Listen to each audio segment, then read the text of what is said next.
آج کی ہماری ویڈیو قارون کے خزانے اور اس کی عبرتناک موت پر ہے۔ قارون کون تھا؟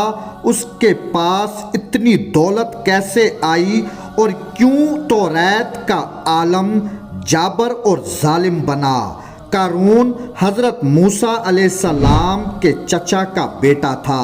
قارون بچپن سے ہی بے حد حسین اور خوبصورت تھا، اس وجہ سے لوگ اس کو منور کہہ کر پکارتے تھے۔ جب قارون جوان ہوا تو بہت با اخلاق اور نیک افراد میں شمار کیا جانے لگا۔ قارون توریت کا بہت بڑا عالم تھا اور یہ ایک بہت اچھی آواز کا مالک بھی تھا، اور توریت کی اس خوبصورت انداز میں تلاوت کرتا کہ جس کی وجہ سے لوگ اس کا بہت ادب و احترام کرتے۔ لیکن قارون کے پاس دولت آتے ہی وہ مغرور اور ظالم بن گیا اور وہ حضرت موسیٰ علیہ السلام کا بہت بڑا دشمن بن گیا۔ قرآن مجید میں قارون کا ذکر 4 مرتبہ آیا ہے اور اسے فرعون کے ساتھ بدکاروں میں شمار کیا گیا ہے۔ قارون مصر کو چھوڑ کر سرزمین موعود کی طرف ہجرت کر کے چلا گیا۔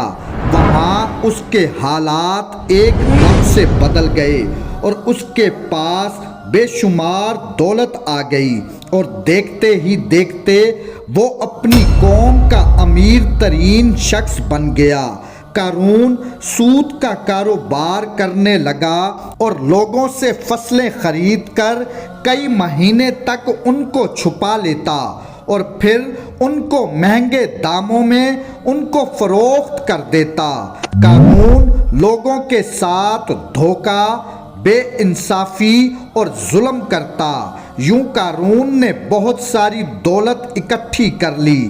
اب قارون خدا پرست نہیں بلکہ دولت پرست بن گیا۔ قارون نے ایک عمدہ محل بنوایا اور اس کے محل کے در دیوار کو سونے چاندی سے بنوایا۔ قارون کے پاس سینکڑوں غلام اور کنیزیں تھیں، لیکن یہ مغرور شخص ان کے ساتھ ظلم کرتا اور انہیں مجبور کرتا کہ وہ اسے سجدہ کریں۔ قارون کے پاس اتنی دولت تھی کہ اس کے خزانوں کی کنجیاں 300 اونٹوں پر لادی جاتی۔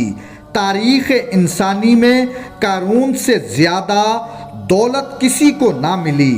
اب قارون اور اس کی قوم پر زکوٰۃ کا حکم آیا۔ حضرت موسیٰ علیہ السلام نے قارون اور اس کی قوم سے عہد لیا کہ تم لوگ اپنے مال سے زکوٰۃ دو۔ تو قارون نے وعدہ کیا کہ میں اپنے مال سے 11واں حصہ زکوٰۃ کا نکالوں گا، لیکن جب اس نے اپنے مال کا حساب لگایا تو ایک بہت بڑی رقم زکوٰۃ کی نکلی، تو اس کے دل میں لالچ پیدا ہوئی اور قارون زکوٰۃ کا منکر بن گیا۔ اب قارون نے ایک چال چلی۔ قارون نے بنی اسرائیل کے ایک قبیلے کو جمع کیا اور ان سے کہا، اے بنی اسرائیل، موسیٰ نے جو جو ہمیں کہا وہ سب ہم نے کیا، اب وہ ہم سے ہمارا مال بھی لینا چاہتا ہے۔ تم ایسا کرو کہ تم فلاں فحاشہ عورت کو لے کر آؤ تاکہ اس کے ذریعے سے موسیٰ پر بدکاری کا الزام لگایا جائے۔ اب قارون نے بنی اسرائیل کے لوگوں کو جمع کیا اور حضرت موسیٰ علیہ السلام کو بھی بلایا اور ان سے پوچھا کہ زنا کی کیا سزا ہے؟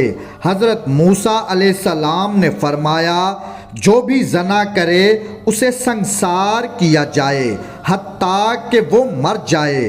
اب قارون نے حضرت موسیٰ علیہ السلام سے کہا کہ اگر یہ کام آپ نے ہی انجام کیا ہو تو حضرت موسیٰ علیہ السلام نے فرمایا، ہاں اگر اس کام کو میں بھی انجام دوں تو یہی حکم ہے۔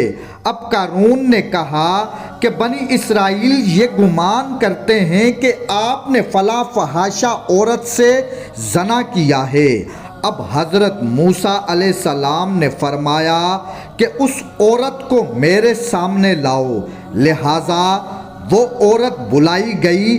جب وہ عورت حضرت موسیٰ علیہ السلام کے سامنے آئی تو آپ نے اس عورت سے فرمایا، اے عورت، تجھے اس اللہ کی قسم ہے جس نے بنی اسرائیل کے لیے دریا کو پھاڑ دیا اور فرعون سے نجات دی، تم سچ کہو کہ یہ واقعہ کیا ہے؟